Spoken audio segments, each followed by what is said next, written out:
with breaking updates now coming in.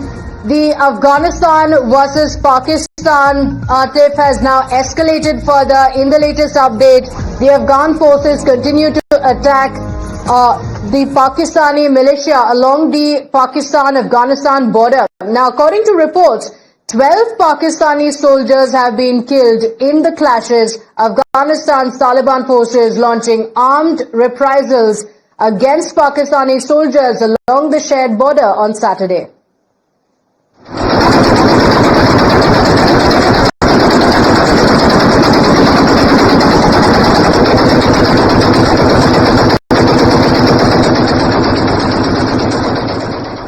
My colleague Rishabh is joining us on the broadcast with the details. Rishabh, what are the details? Clashes now taking place.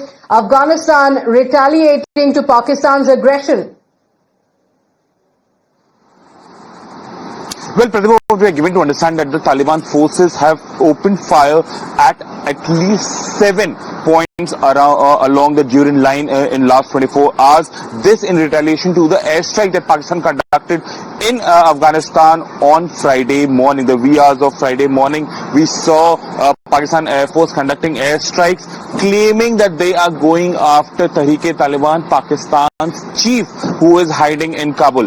Taliban says that this is an unprovoked aggression from Pakistan, and now the Taliban forces are retaliating around the Durin line, especially in the area of Kandahar, where at least 12 Pakistani soldiers have been reported killed after the clashes. There are videos that are coming in on social media as well as in local media, where we can see Taliban forces now ramping up their presence along the Durin line. They are actually moving toward the shared border, and especially toward the western borders, the Kandahar border, which goes with Khyber Pakhtunkhwa. That is where the Taliban forces are attacking the most, given that the airstrikes continued in that area even later on Friday and early Saturday as well. Though there are statements coming in from Kingdom of Saudi Arabia, or for that matter Qatar, where both the sides are saying that Afghanistan and Pakistan should be going into dialogue and this aggression should stop, but Taliban says that Pakistan started it and we are not going to step back. We will ensure that a retaliation of same tenor is given back to Pakistan. Remember, Taliban is using the same vehicles, the same armament that America left in Taliban control Afghanistan, for that matter, back in August 2021, and these all equipments actually went through the territory of Pakistan to Afghanistan. Now Taliban in control is using it against Pakistan itself. Okay, all right. Let's also talk about the regional and global powers and how they're coming in resolving the conflict. We have updates coming in. You mentioned it as well, Rishabh. Saudi and Qatar calling for self-restraint. The Saudi Arabian Ministry of Foreign Affairs has issued a statement urging both Pakistan as well as Afghanistan to keep self-restraint to avoid further escalation. Now, this statement reads, and I quote, "The kingdom calls for self-restraint, avoiding escalation and embracing dialogue and wisdom, which will contribute to reducing tension and maintaining the security and stability of the region." So Qatar has also issued a similar statement urging both the sides to prioritize dialogue, diplomacy and restraint, and to work toward containing differences in a matter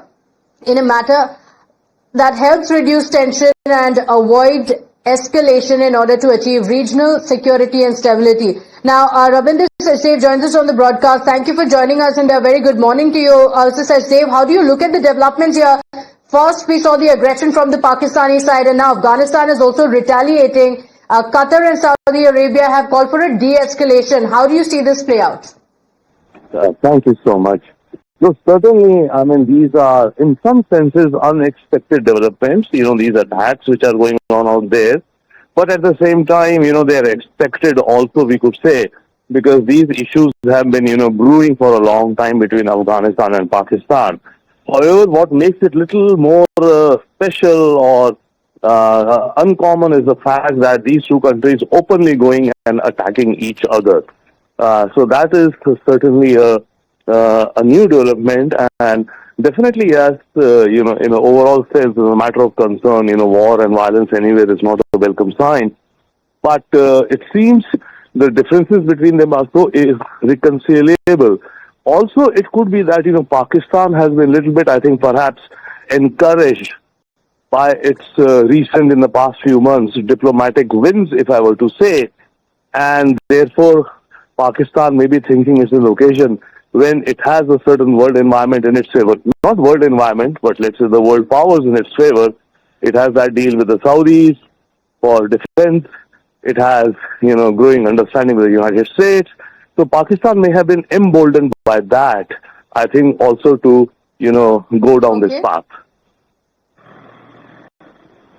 Okay, I very quickly also want to ask you, what does this mean for the peace in the region? Do you see this escalating or do you see de-escalation in the anvil? I don't, fine, maybe, bullets and bombs may stop flying if, the world powers, especially the Islamic world and the US, kind of bring pressure on it. But I don't think the tensions will go down because, the fundamental causes which are out there are latent causes. So, the fireworks may stop, perhaps, but the latent tensions will remain. So that could mean that down the line, again, eruption could happen. Okay, all right. And this aggression from the Pakistani side, an attack on Afghanistan soil, also comes at a time when the Afghanistan foreign minister is in the country, is in India. All right.